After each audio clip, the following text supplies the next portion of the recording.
Hubert Davis. He buries a three.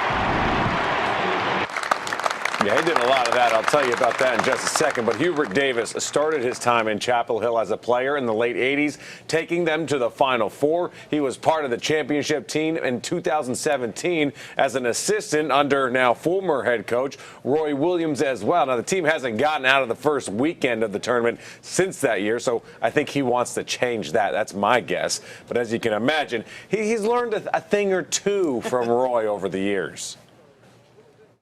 What is in the best interest for them? It was never about me.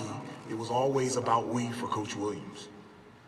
And to have that type of example, not only spoken, but lived out every day, that's the biggest thing that I can take of many things that'll help me do my job to the best of its ability. We're going to show up. We're going to show up to shoot around. We're going to show up to practice. North Carolina is going to show up every game, every day, every second, every possession. North Carolina will be there.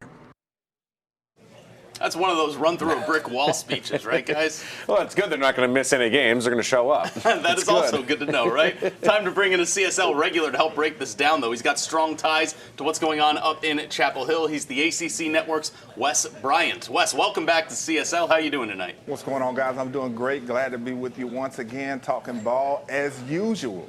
Yeah, strong ties to UNC, but also strong bow ties, my man. You're looking sharp tonight, all right. I tried, man. I tried. Appreciate it, fellas. You a maitre d' this evening. Well, what do you think about this, bro? What do you like about this? What do you dislike about it? Well, I think it's a great hire as far as him being the first African-American coach in North Carolina men's basketball history. But I'm interested to see how everything's going to play out because he has his work cut out for him. I would have liked to probably seen a guy like Jerry Stackhouse a little swaggy. I feel like maybe today's basketball player might relate to him a little bit more, and maybe they could steal away some of those cream of the crop guys that Kentucky and Duke has been getting. But we'll see. As I said, he has a lot of work to do because Carolina's upperclassmen, you know, they don't have that guy, that All-American there, and the freshmen weren't quite what they thought as well. So he's got to get some guys in there if he wants to win some games. Usually when it comes to these blue blood programs and things, I feel like a lot of people think they want someone with prior head coaching experience. Is that a factor for you, your opinion at all? Does that factor in that he hasn't had any?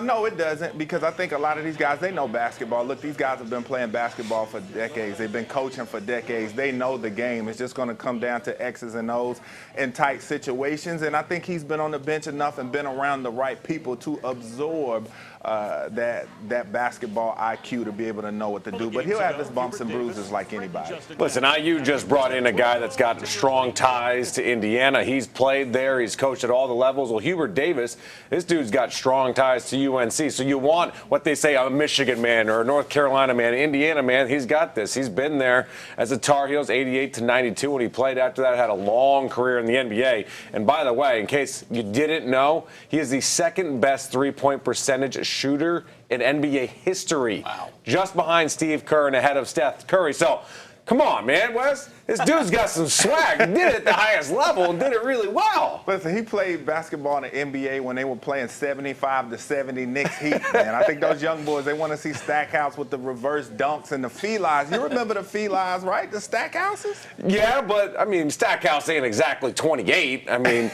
these kids don't know anybody unless they're on their video game right now. That's true. Hey, but sneaker culture, though, man. Everything's getting retro now. Those Stackhouses, those felines, I'm not sure if they re-released those yet, but the kids know. You're right. They're going to UNC because of the Jordans. But let's move on to some Panther news.